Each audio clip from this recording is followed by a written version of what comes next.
ملګرو ملتونو یو ځل بیا په افغانستان کې د طالبانو پر حکومت غږ کړی چې د نجونو او ښځو پر لوړو ثانوي زده کړو بندیز لرې کړي. سلام درنو لیدونکو، ستړي مه شئ.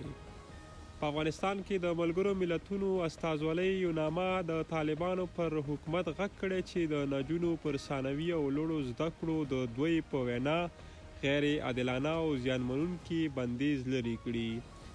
یوناما ویلي د سولې او سوکالۍ لپاره زده کړې اړینې دي او ټول باید زده کړې وکړي. یوناما دا غوښتنه په داسې حال کې کوي چې پرون د 1403 لمریز کال له لومړۍ ورځې سره نوی ښوونیز کال هم پیل شو. په دې هکله یوه غونډه د کابل په اماني لیسه کې جوړه شوې وه چې د طالبانو حکومت کې د پوهنې وزارت مرستیال مولوي عبدالخالق صادق پکې د ښوونځي زنګ وګړنګاوه او نوی ښوونیز کال یې رسما پیل کړ.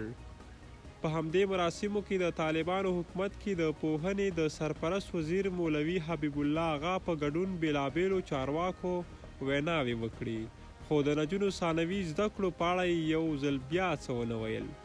د پوهنې سرپرست وزیر په دیني او عصري علومو کې د کیفیت او کمیت لوړول هدف وباله او ټینګار یې وکړ چې یوازې باکیفیته علم د افغان ولس اړتیا پوره کولی شي. هغه عصري علوم یوه اړتیا وبلله.